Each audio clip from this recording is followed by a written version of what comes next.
Bonsoir les amis, comment allez-vous?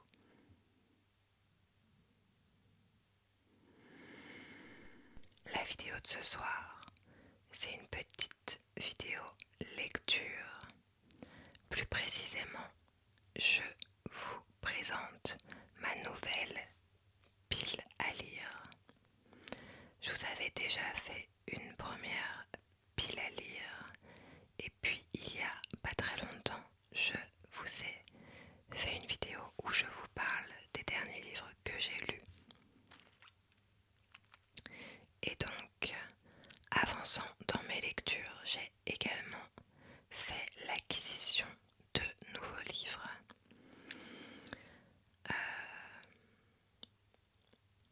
Donc, je n'ai pas fini vraiment de lire tous les livres de ma dernière pile à lire. Il reste... je vous montre tous les livres dont on va parler aujourd'hui. Il y en a un petit paquet. Mais du coup, dedans, on a, il me semble, 2 livres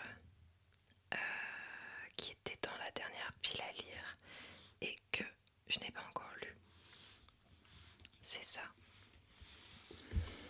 Il s'agit de... Oui, donc quand je disais petite vidéo lecture, c'est parce que je vais vous lire les premières pages de chacun de ces livres. Ce sera une petite façon de vous faire un petit peu de lecture sans spoiler personne.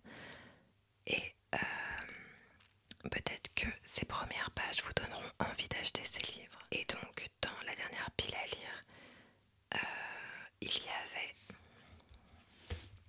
déjà ces 2 livres-là.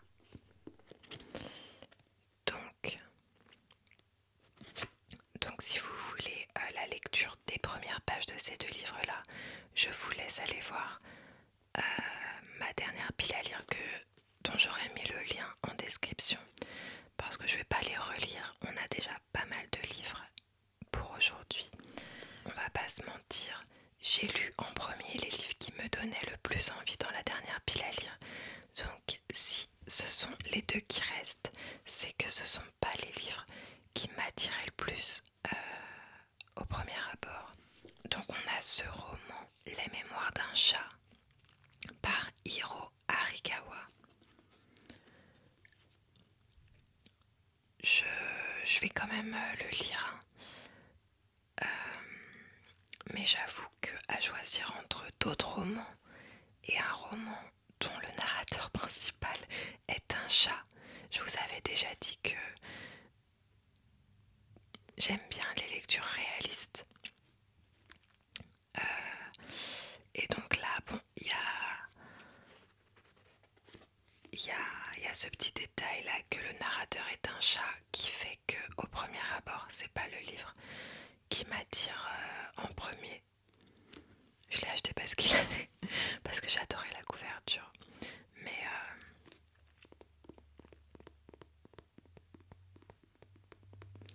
non, si je l'ai acheté, c'est quand même parce que j'ai l'impression que ça peut être un bon livre. Donc je vais évidemment le lire, du moins le commencer. Si vraiment je déteste, je me forcerai pas à aller au bout. Il y a quand même pas mal de pages. Mais j'ai bon espoir et donc je vais le lire, ou du moins en lire.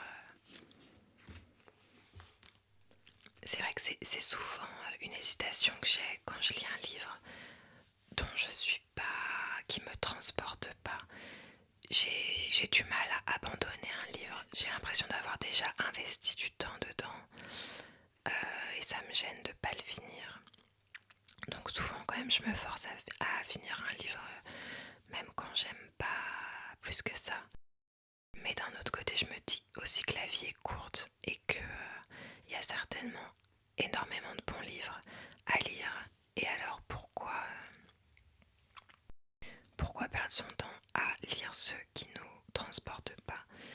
Quel est votre avis sur la question? J'ai envie de me dire que je lis un minimum d'un certain nombre de pages et que je prends ma décision à ce moment-là. c'est ce que je vais faire dès à présent. Mais combien de pages faut lire à votre avis pour se faire une bonne idée d'un livre et pouvoir l'abandonner ou le continuer en toute connaissance de cause? Là je regardais et je vois que le deuxième chapitre commence après la 80e page. Donc ça me semble une bonne première étape. Je vous montre ce que ça représente. 80 pages, ça représente ça. Donc c'est quand même déjà beaucoup, hein. Il y a des livres courts qui font ça. Bref, je vous tiens au courant.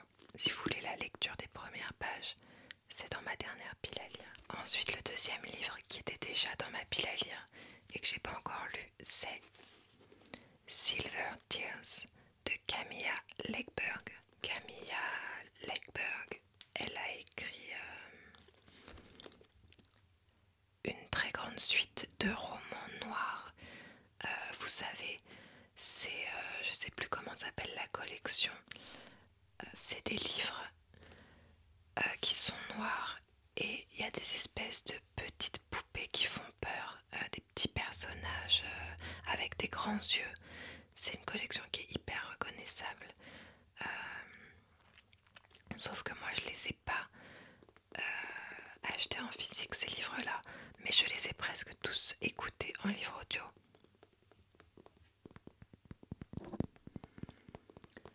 Mais ça fait quelques temps, c'est quand j'étais au début de ma vingtaine que j'ai lu tout ça. Et c'est vrai que bêtement, du coup. Alors ça, du coup, c'est un roman qui fait pas partie de cette grande série. C'est un roman. Elle fait aussi des romans qui ont rien à voir avec cette série. Mais c'est aussi, comme on peut s'en douter, à la couverture quelque chose de sombre, plus ou moins policier, quoi, je crois. Et j'avoue que, ayant lu tous ces livres il y a une petite dizaine d'années maintenant, et comme vers la fin je m'en étais quand même lassée et que j'ai l'impression d'avoir un peu évolué, il y a une part de moi qui considère du coup cet auteur comme un auteur un peu pour presque pour adolescent, alors que c'est pas particulièrement le cas, je crois. Donc pareil, même si j'ai des petits a priori, je vais me forcer à lire au moins le début. Si je lis 80 pages, ça représente ça. Pour pouvoir me faire une idée. Et puis je suis sûre que finalement, je serai prise dans l'histoire. En plus, donc j'ai choisi de l'acheter en anglais. Et c'est vrai que dans ma nouvelle pile à lire, on n'a rien, presque, en anglais. Et j'aimerais bien continuer quand même à lire de l'anglais. Donc, raison de plus pour lire celui-ci.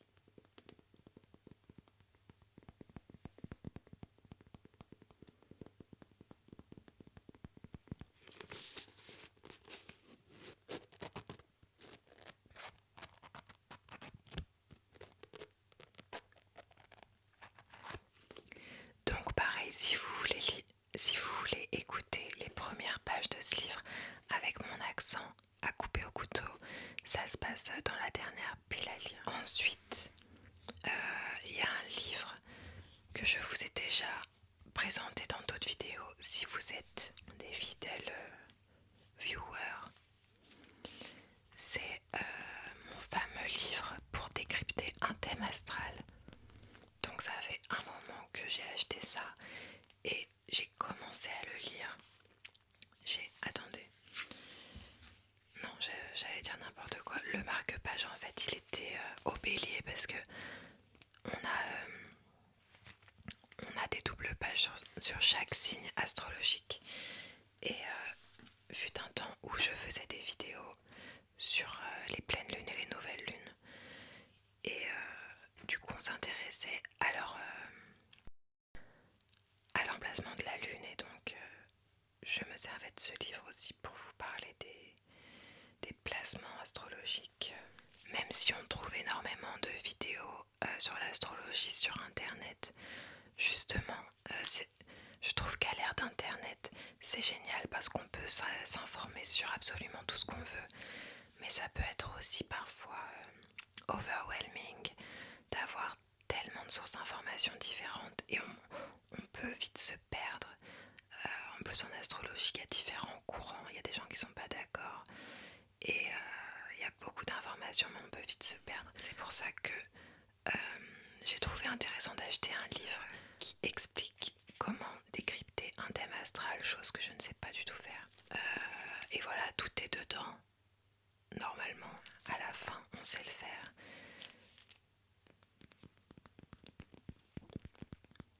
Mais c'est vrai que pour l'instant, je ne suis pas allée au bout du livre. Je l'ai à peine commencé en réalité. Il n'est pas immense en termes de lecture ce livre, mais c'est vrai que c'est quand même beaucoup de choses à assimiler. Il y a des choses qu'il faut presque apprendre par cœur si on veut être à l'aise après sur le sujet. Et voilà quoi, ça demande d'être bien disponible mentalement. Et puis, comme j'ai encore pas un rythme de lecture journalier énorme, jusqu'ici j'ai préféré lire des romans. Mais je ne doute pas que je lirai un jour ce livre et si ça m'inspire, si j'en suis contente, pourquoi ne pas vous faire une vidéo pour vous expliquer comment déchiffrer un thème astral. Éventuellement, on pourra prendre le mien comme exemple ou celui d'une célébrité. I don't know. Le mien. Je pense que je me connais mieux que je ne connais aucune célébrité. Du coup, les amis, je vais vous lire le résumé et je vais vous lire les premières pages. D'ailleurs, je l'ai acheté à Nature et Découverte, ce livre. J'adore Nature et Découverte. J'adore leur petit rayon livre. Ça va de tout ce qui touche à la nature. Donc vous avez des livres sur comment planter des légumes. Vous avez des livres sur la randonnée. Et après vous avez tout le côté un peu ésotérique. Enfin, il y a aussi tout ce qui touche au yoga. Et après vous avez tout ce qui touche à l'ésotérisme. Alors c'est sûr que c'est des sujets qui sont hyper à la mode en ce moment et que voilà. Et ils auraient tort de pas surfer sur toutes ces tendances. Mais moi du coup ça regroupe vraiment tous les sujets que j'aime. Donc je suis aux anges à maison et découverte. Attends. Maison et découverte, n'importe quoi. J'ai fait un mix entre nature et découverte et maison du monde. Et j'aime aussi beaucoup maison du monde parce que j'adore la déco. Et c'est une boutique qui n'est pas donnée non plus. Bref. Et à nature et découverte, ils ont des oracles aussi. Donc vraiment, faut pas que j'aille dans cette boutique parce que je sais que je peux pas ressortir sans avoir dépensé mes sous. Mais par contre, ils ont l'intelligence de mettre leur oracle à disposition. Il y en a toujours un qui est ouvert pour le feuilleter, donc ça, c'est trop bien. Et en plus, ça sent bon les huiles essentielles. Que demander de plus? À une époque, il y avait toujours du thé en libre service aussi, vu qu'ils vendent toutes sortes de thé.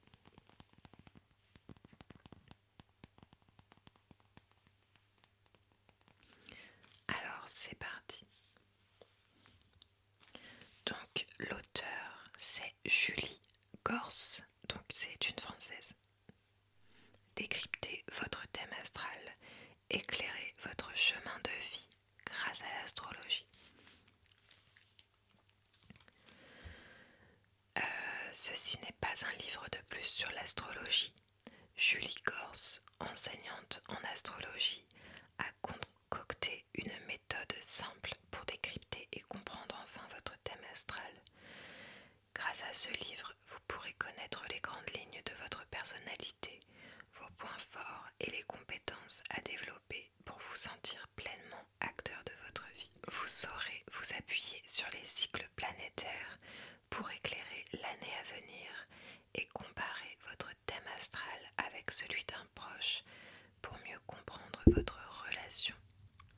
Ce livre vous aidera à révéler votre chemin de vie pour le vivre en pleine conscience. Faire du neuf avec du vieux. J'ai retenu cette phrase qui décrivait mon soleil en Capricorne et mon ascendant Verseau dans l'une de mes premières lectures astrologiques. J'ai toujours été fascinée par l'astrologie. Depuis toute jeune, j'ai parcouru de nombreux livres, y trouvant plus ou moins la réponse aux questions existentielles que je me posais. Qui suis-je? D'où viens-je? D'où je viens, il y a écrit. Où vais-je? Souvent, je terminais ces lectures frustrées, normal pour une Capricorne, me direz-vous, et découragée, car je ne voyais absolument pas comment utiliser toute la masse d'informations contenues dans ces livres. C'était bien beau d'avoir une description détaillée sur le soleil dans tel ou tel signe, puis encore une autre description du soleil dans telle ou telle maison, mais avec tel ou tel aspect aux autres planètes, tel ascendant, etc. Je me retrouvais systématiquement noyée dans l'incapacité à trouver un ordre, une structure pour faire une interprétation. Par où commencer? Quels sont les points les plus importants du thème et ceux qui sont secondaires? J'ai fini par trouver des réponses, notamment en suivant des cours, en échangeant avec d'autres astrologues, en continuant d'approfondir mon thème, en le liant à ma propre histoire et à mon quotidien. Mais la petite voix de la débutante en moi continuait de dire « Il y a sûrement un moyen de donner une structure d'interprétation dès le départ, quelque chose de simple pour se mettre sur les rails et être sûr qu'on ne part pas dans tous les sens. » Sur mon chemin de développement personnel, je me suis intéressée à la mémoire cellulaire. Cela a tellement changé ma vie que j'ai choisi de faire de l'astrologie mon métier, une reconversion professionnelle après 10 ans dans le marketing.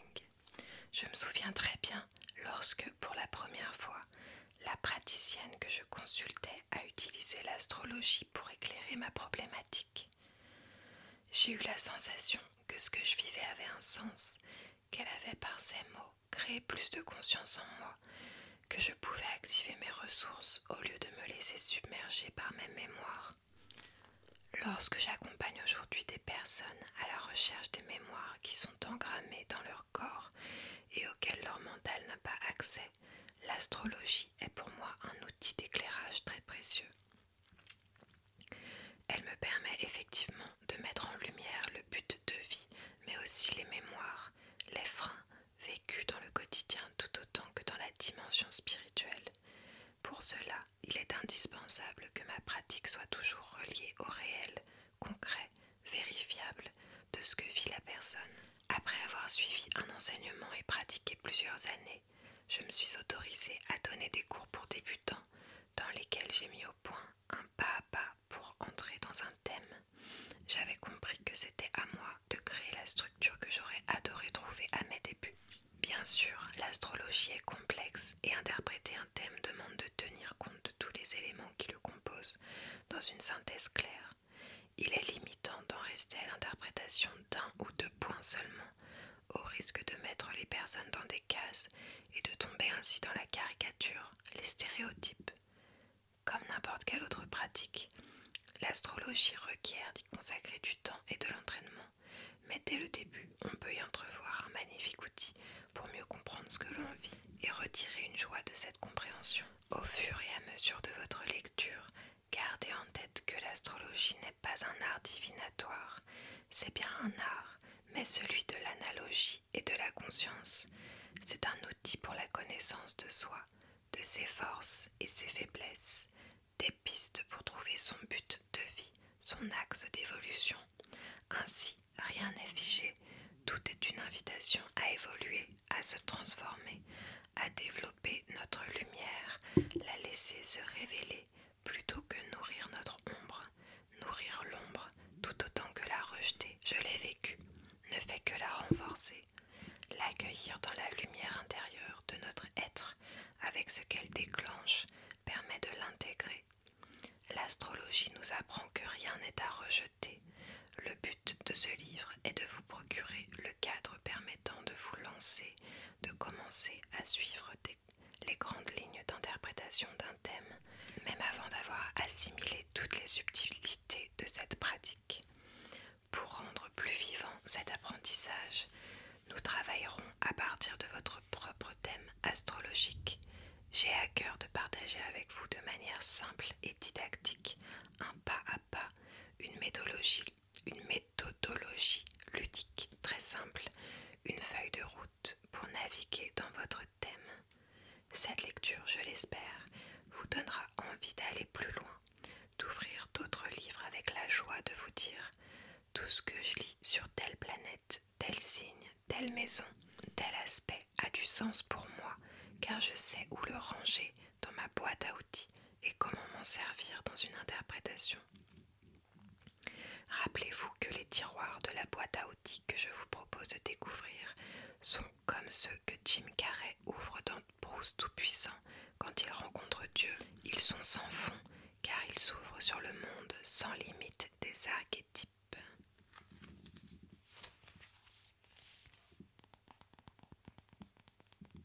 Et voilà.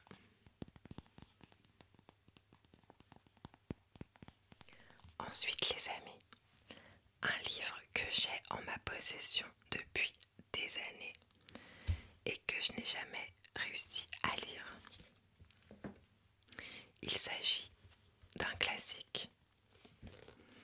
Il s'agit de Lolita de Vladimir Nabokov.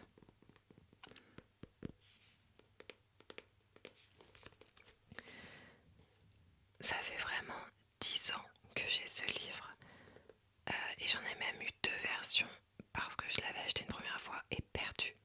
Vraiment, j'avais pas envie de le lire.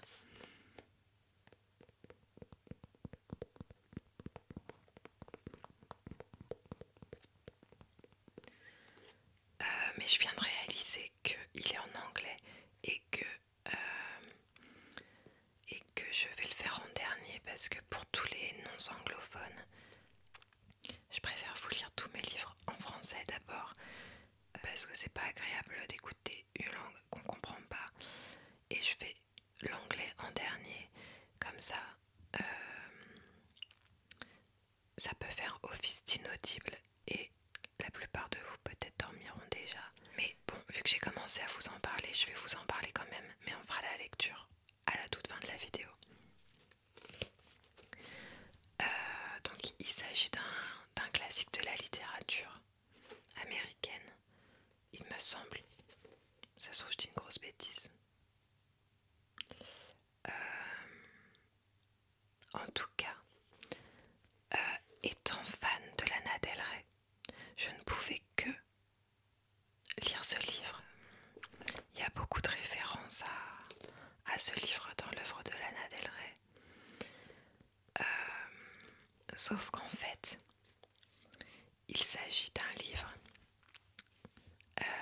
qui raconte, je sais pas si on peut parler d'une histoire d'amour, non, je crois qu'on peut pas le dire, mais ça raconte l'emprise d'un homme vieux, je sais pas quel âge il a, mais je pense qu'il a la cinquantaine, qui tombe amoureux d'une toute jeune fille qui doit avoir 12 ans.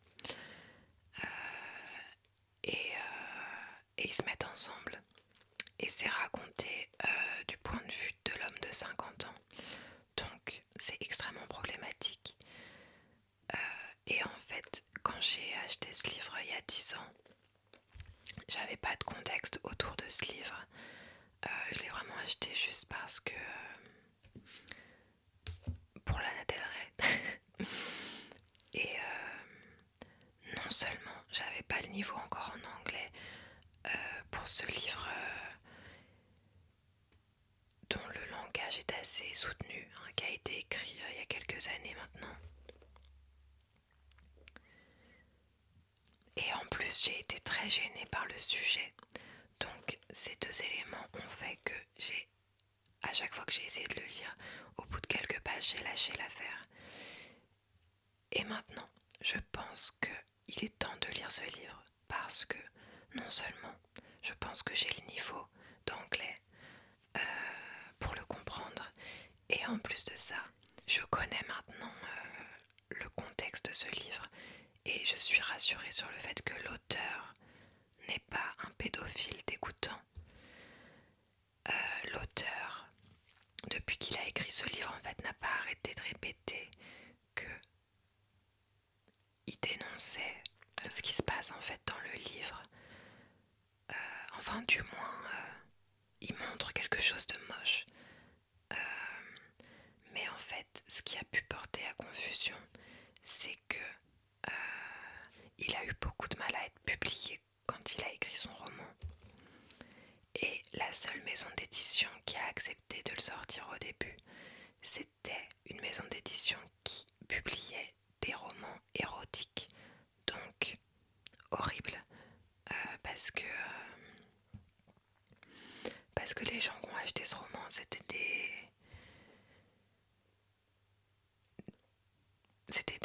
des gros dégoûtants qui trouvaient l'histoire excitante en fait, alors que l'histoire, elle est triste, elle est horrible.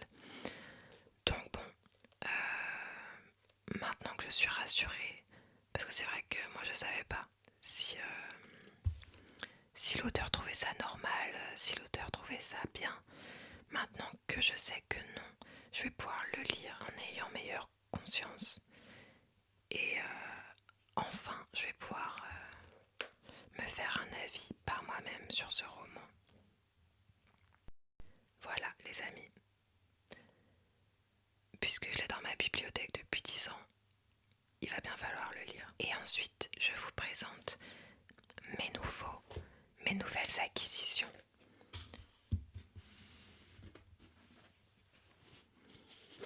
On n'est que sur du français. Malheureusement, j'ai pas réussi à me les procurer d'occasion. Donc il y en a un qui est d'occasion et il y en a 3 qui sont neufs.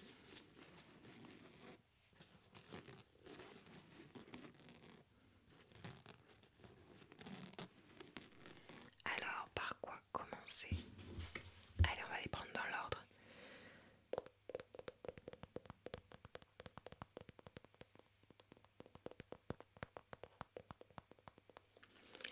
Nous avons un roman de Leila Slimani, Dans le jardin de l'ogre.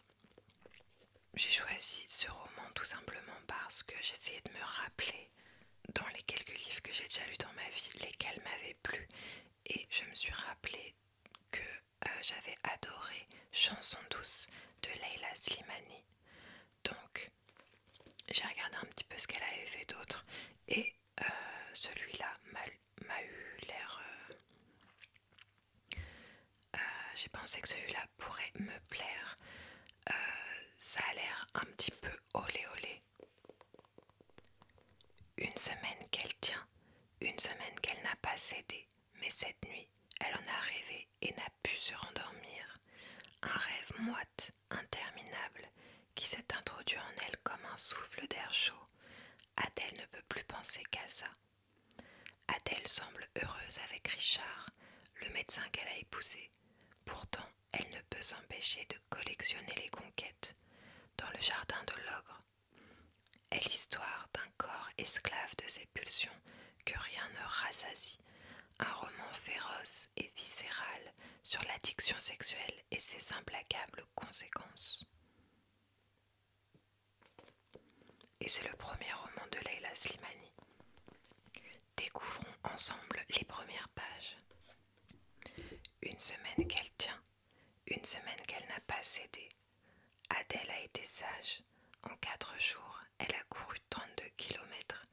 Elle est allée de Pigalle aux Champs-Élysées, du musée d'Orsay à Bercy. Elle a couru le matin sur les quais déserts, la nuit sur le boulevard Rochechouart et la place de Clichy. Elle n'a pas bu d'alcool et s'est couchée tôt. Mais cette nuit, elle en a rêvé et n'a pu se rendormir. Un rêve moite, interminable, qui s'est introduit en elle comme un souffle d'air chaud. Adèle ne peut plus penser qu'à ça. Elle se lève, boit un café très fort dans la maison endormie. Debout dans la cuisine, elle se balance d'un pied sur l'autre. Elle fume une cigarette. Sous la douche, elle a envie de se griffer, de de se déchirer le corps en deux. Elle cogne son front contre le mur. Elle veut qu'on la saisisse, qu'on lui brise le crâne contre la vitre. Dès qu'elle ferme les yeux, elle entend les bruits, les soupirs, les hurlements, les coups. Un homme nu qui halète. Une femme qui jouit. Qu'est-ce que je vous ai choisi comme lecture? Elle voudrait n'être qu'un objet au milieu d'une horde, être dévorée, sucée, avalée tout entière, qu'on lui pince les seins, qu'on lui morde le ventre. Elle veut être une poupée dans le jardin d'un ogre. Elle ne réveille personne, elle s'habille dans le noir et ne dit pas au revoir. Elle est trop nerveuse pour sourire à qui que ce soit, pour entamer une conversation matinale. Adèle sort de chez elle et marche dans les rues vides. Elle descend les escaliers du métro Jules Geoffrin, la tête basse, nauséeuse. Sur le quai, une souris court sur le bout de sa botte et la fait sursauter. Dans la rame, Adèle regarde autour d'elle. Un homme dans un costume bon marché l'observe. Il a des chaussures pointues mal cirées et des mains poilues. Il est laid, il pourrait faire l'affaire. Comme l'étudiant qui tient sa copine enlacée et lui dépose des baisers dans le cou. Comme le cinquantenaire debout contre la vitre qui lit sans lever les yeux vers elle. Elle ramasse sur le siège en face d'elle un journal daté d'hier. Elle tourne les pages, les titres se mélangent. Elle n'arrive pas à fixer son attention. Elle le repose, excédée. Elle ne peut pas rester là. Son cœur cogne dans sa poitrine. Elle étouffe. Elle desserre son écharpe, la fait glisser le long de son cou trempé de sueur et la pose sur un siège vide. Elle se lève, ouvre son manteau, debout, la main sur la poignée de la porte, la jambe secouée de tremblement. Elle est prête à sauter. Elle a oublié le téléphone. Elle se rassoit, vide son sac, fait tomber un poudrier, tire sur un soutien-gorge dans lequel ses écouteurs se sont emmêlés. Pas prudent ce soutien-gorge, songe-t-elle. Elle n'a pas pu oublier le téléphone. Si elle l'a oublié, elle devra retourner à la maison, trouver une excuse, inventer quelque chose. Et puis non, il est là. Il a toujours été là, mais elle ne l'a pas vu. Elle range son sac. Elle a l'impression que tout le monde la regarde, que toute la rame se moque de sa panique, de ses joues brûlantes. Elle ouvre le petit téléphone à clapet et rit en voyant le premier nom. Adam. De toute façon, c'est fichu. Avoir envie, c'est déjà cédé. La digue est rompue. À quoi servirait de se retenir? La vie n'en serait pas plus belle. À présent, elle réfléchit en opiomane, en joueuse de cartes. Elle est si satisfaite d'avoir repoussé la tentation pendant quelques jours qu'elle en a oublié le danger. Elle se lève, soulève le loquet poisseux, la porte s'ouvre. Station Madeleine.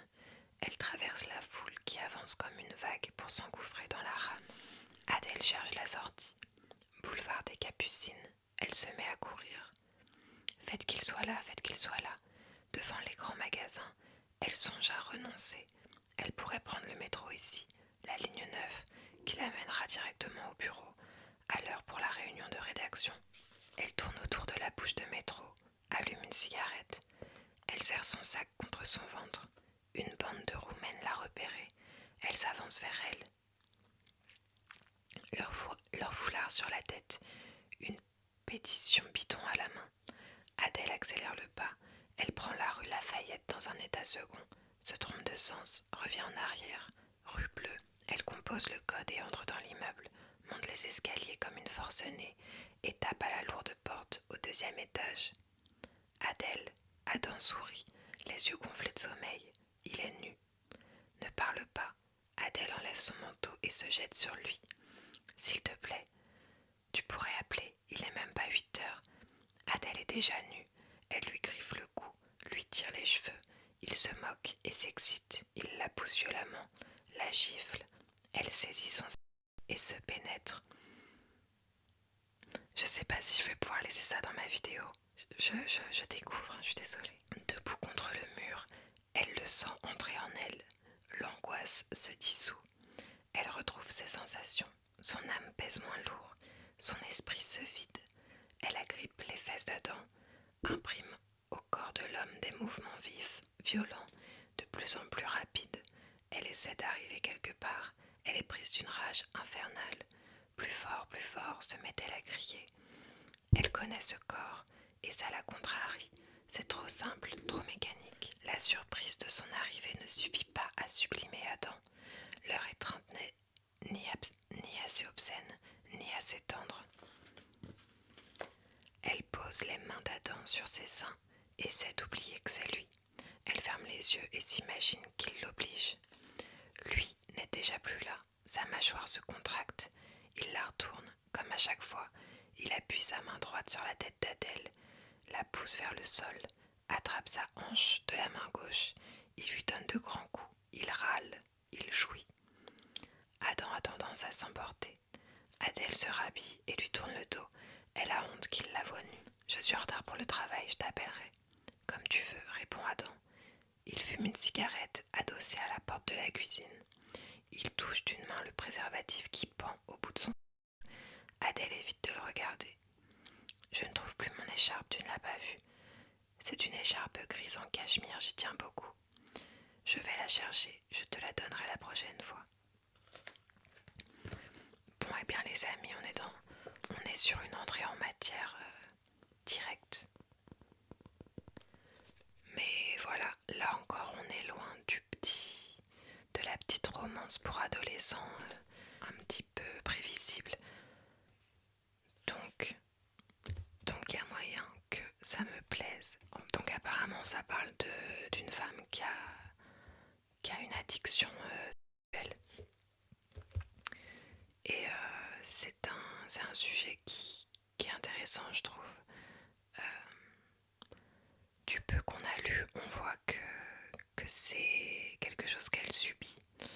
Et voilà, c'est intéressant de lire quelque chose qui va dans l'autre sens des clichés qui veulent que les hommes ont des relations juste pour le sport et que les femmes ont des relations seulement quand elles sont amoureuses. Là, on est sur un cas de figure tout autre et le personnage principal a l'air d'en souffrir. Donc écoutez, je vous dirai ce que j'en ai pensé. Vu que c'est l'un des livres les plus petits, les plus légers, et cet été j'ai envie de lire des romans, donc je pense que moi je pars un peu en juillet et un peu en août, donc il y a moyen que je lise ce petit roman cet été. Le prochain livre que je vous présente, les amis,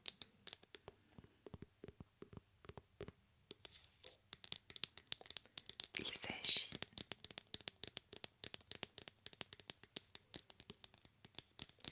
des corps hostiles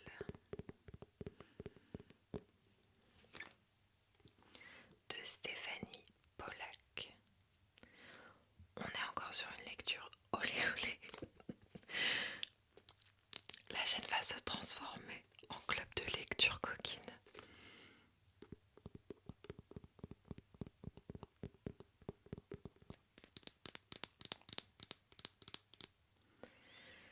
Alors ce livre, un jour je me suis réveillée et mon radio réveil était sur France Inter et j'ai entendu une interview entre Léa Salamé et cet auteur qui était venu présenter son livre, qui est donc sorti il n'y a pas très longtemps. Et d'ailleurs c'est lui que j'ai trouvé d'occasion.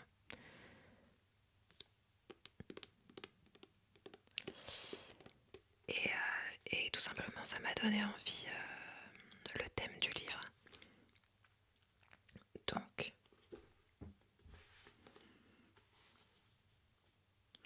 on est encore sur une histoire d'amour entre des gens qui n'ont pas grand chose à voir.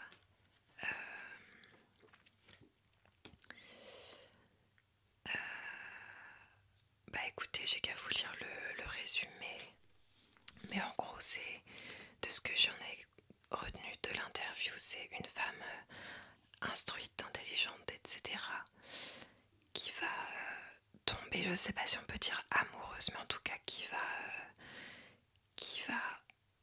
devenir obsédée à l'idée de coucher avec un homme qu'elle considère pourtant pas très intelligent, mais qui est très sportif,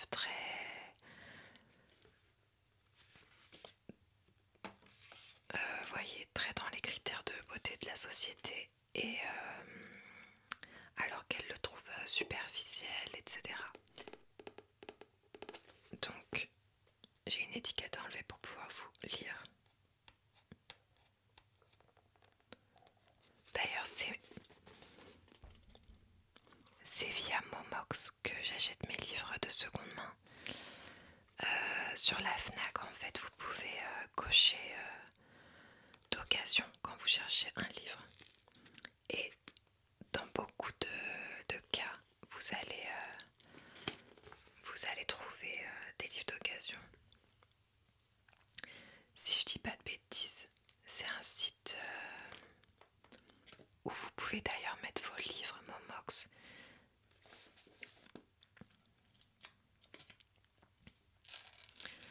Ce sont des particuliers, voilà, qui revendent leurs livres. Et donc, vous fixez le prix que vous voulez, tout en précisant si le livre est en parfait état, plutôt bon état, mauvais état. Et généralement, il y a des livres en parfait état et que vous achetez donc à moindre prix. Je vois que le livre d'origine il coûtait 20,90 €. Et j'en ai eu pas pour plus de 5 €. Et c'est quand même plutôt bien pour la planète. J'avais envie que ce corps-là, ce corps inouï, me terrasse et m'étreigne, me fragilise, m'amplifie. Ça n'arrive pas si souvent, un désir qui vous foudroie la moelle et s'impose avec une telle puissance. Je suis fatiguée, si fatiguée d'être parfois, 3 petits points. Ainsi parle Maud, puissante et fragile, en lutte contre les images ou les stéréotypes de son temps. Parolière réputée, elle a accepté de travailler à un album avec Loïc Kemener, ancien délinquant fiscal reconverti dans le pop-rock et le développement personnel, au corps instagrammé. Maud aime les marges. Maud, pardon. Maud aime les marges, la moto sur route ou circuit, les mots s'ils ne sont pas surgelés ou en boîte, et un homme, Franck, qui étudie l'économie du déchet et que Maud quitte pour Loïc, pourtant pas son genre. À sa manière, Loïc est une légende et un homme d'aujourd'hui, sculptural, travaillé par l'angoisse, une virilité déchue, en quête de force.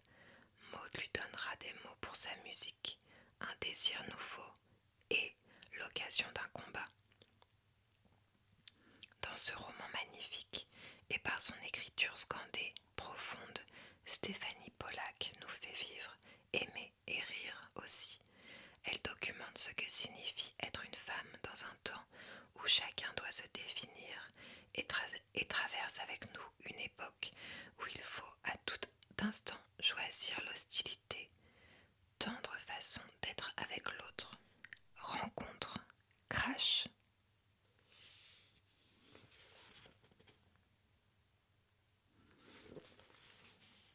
Ça commence par 2 citations. Ce n'est pas ce qu'on connaît de soi qui est lourd, c'est ce qu'on ignore de l'être qu'on aime. Albertine Sarrazin. L'accident est une œuvre inconsciente, une invention au sens de découvrir ce qui est caché, en attente de se produire au grand jour. Paul Virilio. Loïc me faisait face. Il révélait son envergure et tout en moi se mettait à battre. J'aurais pu traiter ça par le mépris, mais je savais qu'une vérité se nichait là, dans le battement, la pulsation. À considérer Loïc, assis et droit, les bras croisés, à cette table, à lui parler, j'avais l'impression d'affronter un vent, de me laisser saisir par la force d'un paysage. Ses muscles tendaient son cuir bleu-gris au point qu'on aurait dit « cet homme fait tout entier d'un genre de métal souple ou d'une peau soyeuse, mercurielle comme celle d'une créature marine. » Quelque chose en lui vous appelait au dehors, je ne saurais pas le dire autrement. Son visage paraissait travaillé par la candeur et l'ironie, nimbé d'une noirceur astrale. Il n'avait plus rien d'une image, celle que projetaient les réseaux, les médias, et que je connaissais mal. Sa réalité emportait tout. Dans ce café où nous discutions depuis 2 heures, tout palpitait. Ça n'arrive pas si souvent, ça tient toujours de l'événement, à la fois de l'ébranlement et de la certitude. Quelque chose ici se produisait. Je ne sciais pas. Rien ne laissait transparaître l'accident. Rien ne le trahissait. Quelque chose de doux, de terrassant dans l'épaisseur physique de Loïc me retenait. Quelque chose aussi, dans ce qu'il faut bien appeler son impuissance, me retenait et me rivait à lui. C'est une histoire absurde. Elle pose d'abord la question de savoir pourquoi j'ai rencontré quelqu'un auquel me confronter, encore avec cette violence qui toujours marquera d'un sceau pauvre, brûlé, mes histoires les plus troubles, les plus tendres. Pourquoi ai-je rencontré un homme pour qui j'incarnerais cette fois l'impossible, moi pour qui la rencontre est toujours, avant tout, une perspective, une chance et un scandale, l'opportunité de sortir de soi, de l'enfer d'être soi. Pourquoi ai-je rencontré quelqu'un qui ne pourrait me renvoyer qu'à mes propres impasses, mes propres turpitudes? Pourquoi, surtout, alors que j'étais sur le point d'épanouir, une vie qui me ressemblerait à peu près en tout auprès de Franck, pourquoi ai-je été chercher en Loïc de quoi la détruire? Je vais te décevoir. Il m'a prévenu vite. Alors quoi? Qu'est-ce qui m'a plu chez lui? Son offensivité, son mordant, quelque chose de frontal, de résolument frondeur dans l'attitude. Une détermination, mais intranquille. Je n'ai d'abord pas su voir qu'il n'était pas cet homme en guerre contre ses faiblesses, figure hautement érotique à mes yeux. Non, il était le contraire, quelqu'un de faible, conjurant la peur par la mise en scène d'une toute-puissance, d'une totale liberté avant tout fantasmée, par la tyrannie aussi. Je vais te décevoir, tu penses? Nous étions attablés dans une brasserie chic du 18e arrondissement. C'est là qu'il a commis le premier geste.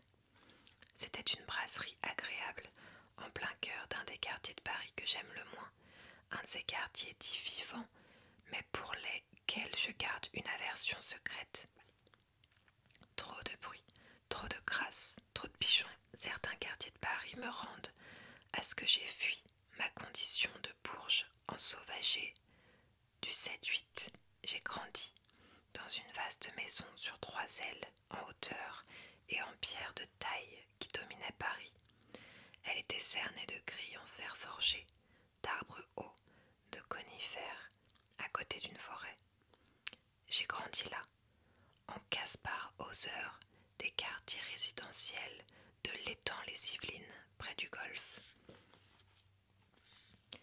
Mes parents ne voyaient jamais personne.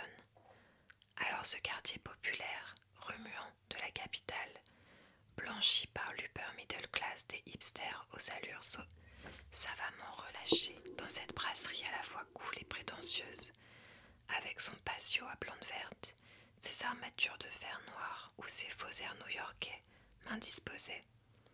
Mais il était question d'y retrouver Loïc Gimner, d'envisager d'écrire les textes de son prochain album, et ça me tentait. Je connaissais peu son travail, je savais qu'il était tombé pour escroquerie, qu'il devenait populaire. Le type ambitionnait de futures prestations scéniques. des performances, m'avait expliqué son agent, et rêvait de chansons à sa dimension, des chansons d'envergure, disait-il. Certes, hormis un titre au retentissement international, ces morceaux ne rencontraient depuis 2 ans qu'une reconnaissance limitée. Ce jour-là, on a donc parlé de lui, essentiellement de lui. On va s'arrêter là. Personnellement, ça confirme mon intuition. Je pense que ce livre va beaucoup me plaire. En plus, j'avais oublié que ça parlait d'un chanteur et d'une femme qui est engagée pour écrire ses textes, donc ça va m'intéresser, c'est sûr.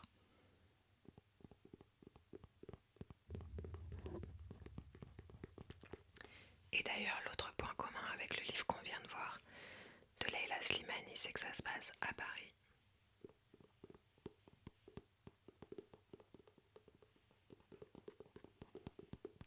Les 2 prochains livres que je vais vous présenter ne sont pas des romans. Le premier, c'est celui-ci.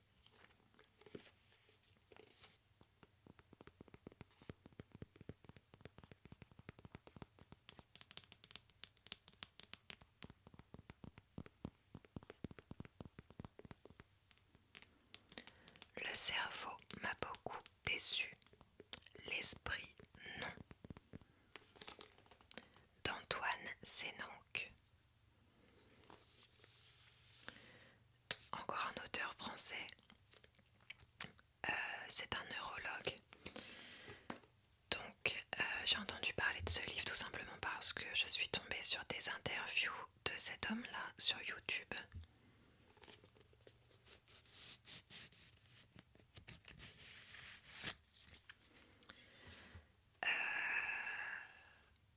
Comme vous le savez, si vous suivez mes vidéos, je m'intéresse beaucoup au pouvoir de l'esprit, on va dire, la loi de l'attraction, etc.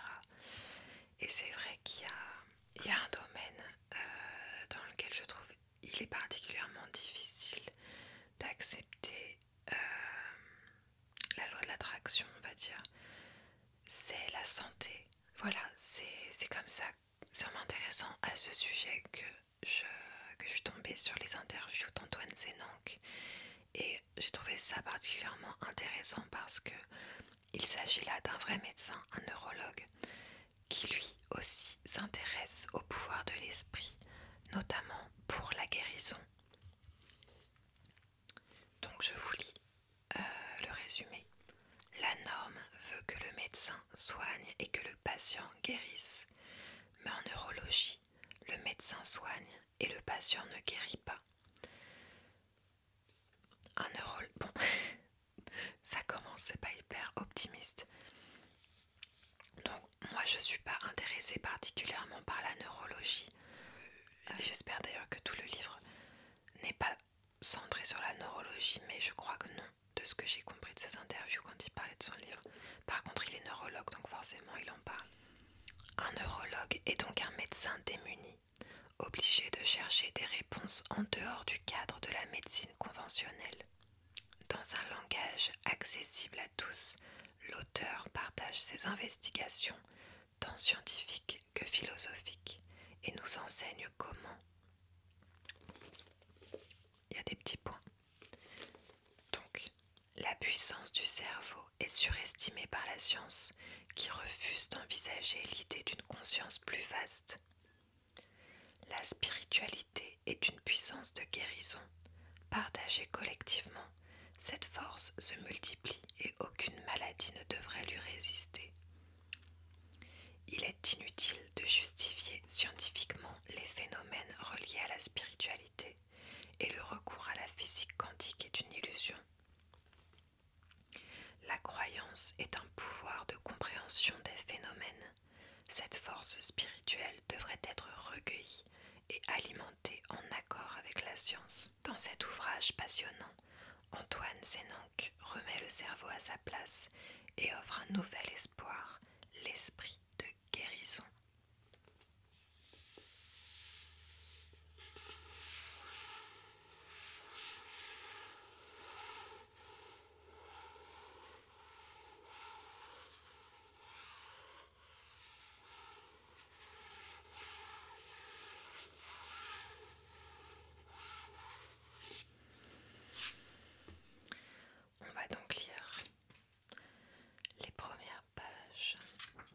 Chapitre 1. Une histoire d'oiseau. C'est un compagnon, un oiseau sans couleur, pas plus grand qu'une grive, qui guide les chercheurs de miel vers les arbres où se cachent les essaims. On le récompense en lui donnant quelques alvéoles à picorer. La cire d'abeille est son mets favori, seul oiseau du monde qui la digère, dit-on. Il appartient à une espèce qui n'est pas menacée. Ses frères attaquent les cierges des églises et s'attirent la fureur des prêtres, mais leur survie est sacrée. Ce sont des éclaireurs qui conduisent les hommes en quête de miel, voltant d'un arbre à l'autre, sans jamais s'éloigner d'eux, toujours à distance de champs pour les mener à la ruche convoitée. Le meilleur ami de l'homme dans les savanes de Zambie s'appelle le grand indicateur. Vous lui donneriez le bon Dieu sans confession. Il est l'illustration exemplaire des parfaites relations que la nature peut tisser entre les êtres vivants. Un modèle de coopération entre le monde animal et l'être humain à faire pleurer l'œil écologique le plus sec. Pourtant, le grand indicateur a un noir passé. C'est un oiseau parasite, comme le coucou. Il pond ses œufs dans le nid d'un autre, mais ne se contente pas d'emprunter le gîte et le couvert. C'est un des pires assassins que la nature ait équipé et sélectionné pour le crime. L'indicateur de la savane parasite les nids souterrains du guêpier nain. Un joli piaf à bec long, plumes vertes et gorge jaune comme une mésange. Quand les parents partent chasser pour nourrir les poussins à venir, l'indicatrice se faufile dans leur trou et dépose son œuf à côté des autres. La mère guêpière revient les couver sans faire de différence avec ses œufs biologiques. Âme noble, dès qu'il sort de sa coquille, le poussin indicateur massacre tous ceux qui l'entourent. Revenons sur la logistique de l'affaire et interrogeons-nous sur celle qui l'amène à bien. Notre belle nature, bienveillante, le tout est permis, organisée, assurément, et pleine de ressources, capable de trouver des avantages à chacun pour que le monde tourne rond pour tout le monde. Premier avantage donné à l'assassin, un temps d'éclosion plus court que celui des œufs du guêpier. Le poussin indicateur naît quelques jours plus tôt. Deuxième avantage, une arme. Mère Nature dote le bec du petit indicateur d'un crochet membraneux dur comme celui des rapaces. Quand les œufs des guêpiers nains éclosent, les frêles oisillons aveugles rampent vers la chaleur de leurs frères plus âgés. Dès qu'ils se rapprochent, ils leur fracassent le crâne et lacèrent leur corps à coups de crochet. Après avoir assassiné l'intégralité de la couvée, il reste le seul occupant du nid, dont les parents adoptifs assurent la croissance, le cœur léger, sans se poser de questions.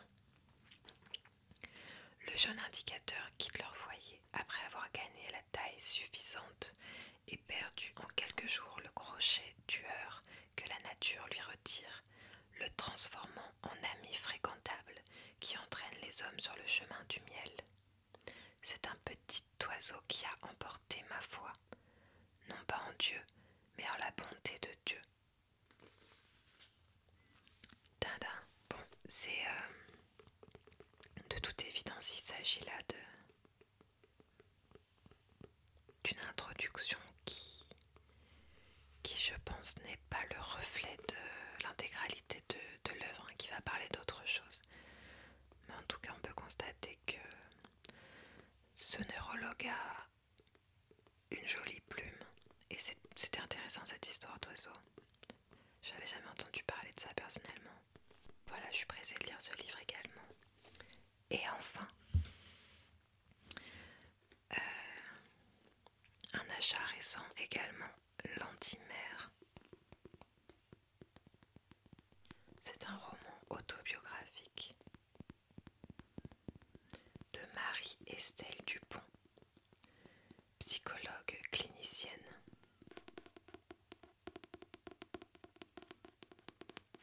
Le chemin d'une psychologue pour survivre à la jalousie maternelle. Là, c'est comme pour le livre précédent. En fait, j'ai écouté plusieurs interviews de cette femme sur YouTube. Et donc, ça m'a donné envie de lire son livre.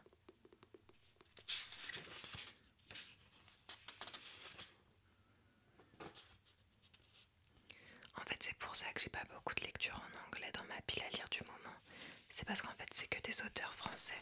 Il y a la citation « Ils ne savaient pas que c'était impossible, alors ils l'ont fait ». Mark Twain. Je vous avais donné cette citation dans une vidéo il n'y a pas longtemps sur mes années collège. Il y a un préambule, mais j'ai envie de vous lire le début du chapitre 1 tant qu'à faire.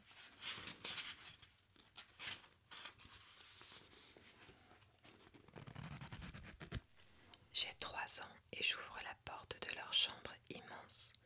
30 mètres carrés de tentures bleues et un plafond orné de moulures blanches, immaculé, religieusement nettoyé à la tête de loup. Un dressing dont la double porte à miroir projette, comme chez Léonard de Vinci, 1000 petites filles brunes dont elle peut vérifier qu'elles sont parfaites sous tous les angles. J'ignore le danger ou l'insuffisance de ne pas être un garçon. J'en préfère les jeux et les habits qui me rapprocheraient de mes frères. Les garçons, ma mère ne cherche pas à dormir avec.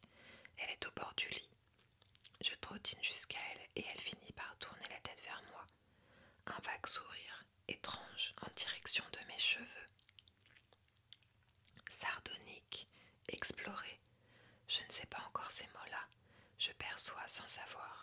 À 3 ans et demi, le réel sans filtre, ni sous-titres, sans préavis. Elle m'intronise psychiatre en l'espace d'une seconde. Oh, Marie-Estelle, si tu n'étais pas rentrée, si tu n'étais pas là, je me foutrais par la fenêtre. Je n'ai pas encore 4 ans. En un éclair, ma vie a basculé. J'étais une petite fille. Puis, comme un coup de tonnerre, ma mère déchira l'insouciance. Sèchement dans mon cerveau enfantin, je me souviens avoir conclu en y perdant ma ponctuation. Pulsation de la pensée.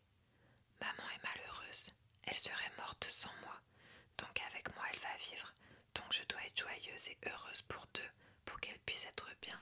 Enfant chien savant, qui résonne avant de grandir, sentant le vent de la panique. La terreur de perdre sa mère lui intime l'ordre de filer tout et de veiller à tout. J'ai 3 ans et je me dis que ma maman souffre beaucoup, que personne ne la comprend et que je dois la sauver. L'enfance est terminée. Les nuits sont trouées et les journées se passent à guetter. Pour tout enfant, 3 ans, c'est l'âge de l'entrée en maternelle. On est fraîchement bipède, tout juste propre. Les dents de lait ont cessé de faire bobo et s'activent sur des parquettes à l'abricot. Certains, à cet âge, sont propulsés en première ligne, au front de la bérésina parentale. À partir de ce jour-là, je n'ai plus jamais ressenti ma respiration. Je n'ai jamais compris ce que c'était que de poser les armes.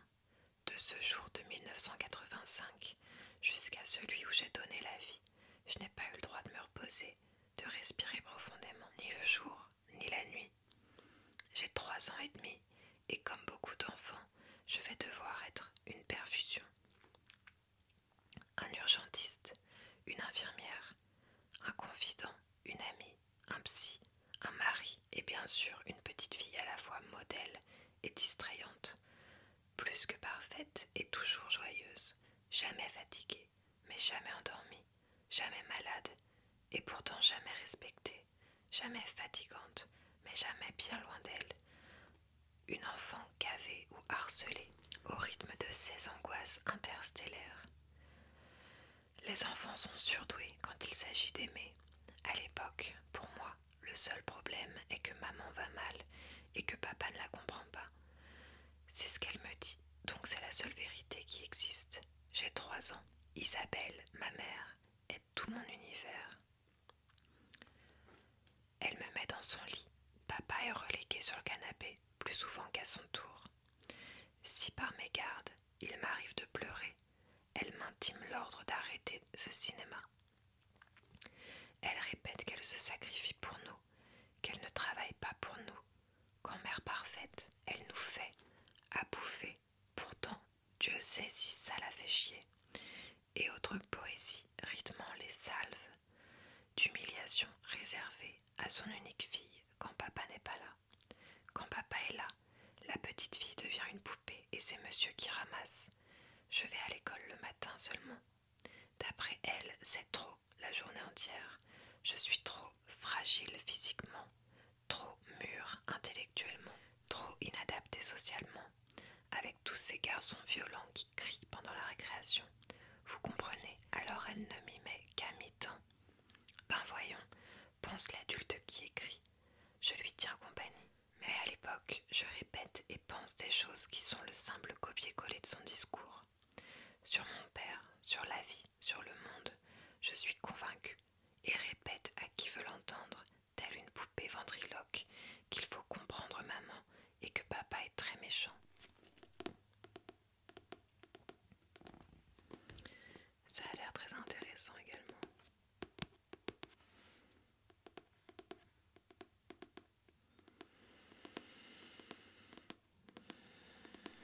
Et voilà les amis, j'en ai fini de vous présenter toutes mes futures lectures.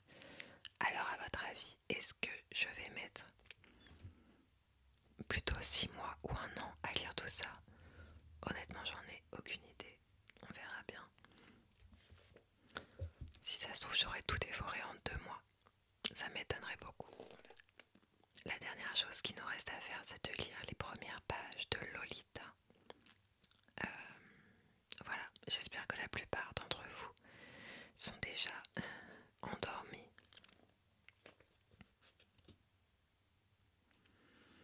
Et c'est parti, on va faire de son mieux pour l'accent.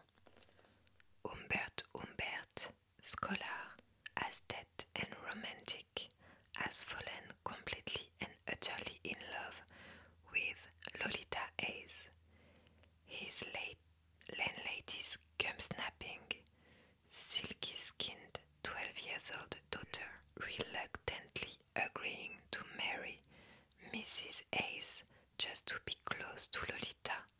J'avais oublié. Il se marie en plus avec la mère de la petite fille qu'il convoite. Humbert suffers greatly in the pursuit of romance, but when Lo herself starts looking for attention elsewhere, he will carry her off on a desperate cross-country misadventure, all in the name of love. Hilarious, flamboyant, heartbreaking, and full of ingenious wordplay, Lolita is an immaculate, unforgettable masterpiece of obsession, delusion, and lust. Lolita, light of my life, fire of my loins. C'est des paroles de Lana Del Rey. My sin, my soul, Lolita. The tip of the tongue taking a trip of 3 steps down the palate to tap at 3 on the teeth. Lolita. She was low, plain low in the morning, standing 4 feet 10 in one sock. She was Lola in slacks. She was Dolly at school. She was Dolores on the dotted line. But in my arms she was always Lolita. Did she have a breaker, sir? She did, indeed she did. In point of fact, there might have been no Lolita at all, had I not loved, one summer, a certain initial girl child.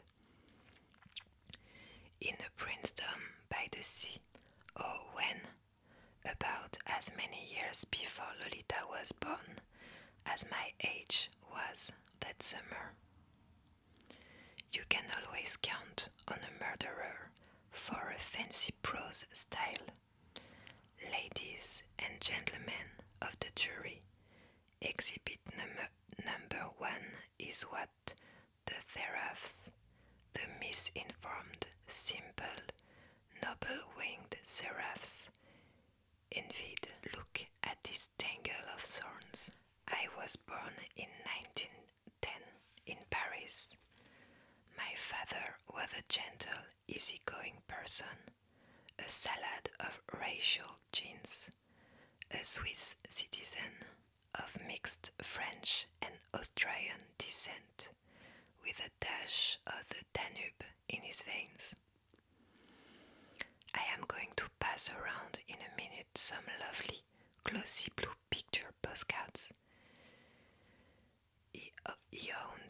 luxurious hotel on the Riviera.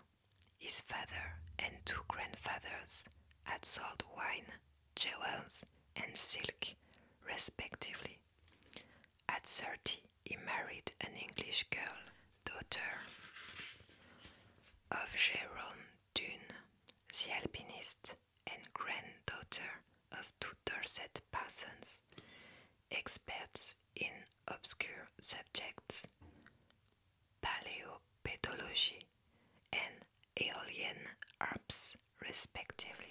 My very photogenic mother died in a freak accident, picnic lightning, when I was 3, and save for a pocket of worms in the darkest past, nothing of her subsists within the hollows and dells of memory, over which, if you can still stand my style,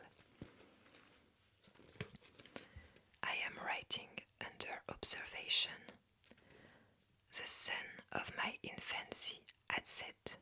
Surely you all know those redolent remnants of days suspended, with the midges about some edge in bloom, or suddenly interred and traversed by the rambler at the bottom of a hill in the summer dusk, a furry warmth, golden midges. My mother's elder sister, Sibyl, whom a cousin of my father's had married and then neglected, served in my immediate family as a kind of unpaid governess and housekeeper. Somebody told me later that she had been in love with my father, and that he had light-heartedly taken advantage of it one rainy day and forgotten it by the time the weather cleared. I was extremely fond of her, despite the rigidity, the fatal rigidity of some of her rules. Perhaps she wanted to make of me, in the fullness of time, a better widower than my father. Aunt Sibyl had pink-rimmed azure eyes and a waxen complexion. She wrote poetry. She was poetically superstitious. She said she knew she would die soon after my 16th birthday, and did. Her husband, a great traveler in perfumes, spent most of his time in America, where eventually he founded a firm and acquired a bit of real estate.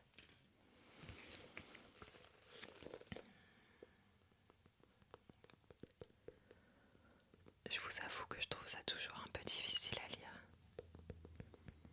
En plus, ils viennent de nous donner énormément d'informations là. Bon, qui sont pas, à mon avis, essentielles pour comprendre le livre. Hein. Ils viennent de nous faire tout l'arbre généalogique du personnel principal.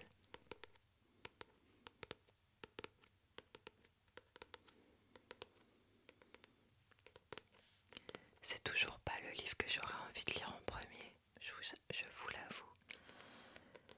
Mais je vais quand même m'efforcer de tous au moins essayer de les lire avant de passer à d'autres livres. Et quand j'en aurai lu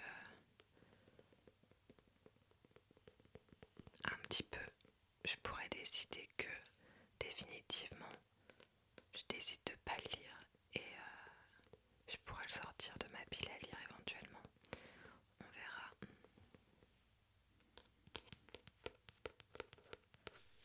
Les amis, la vidéo touche à sa fin.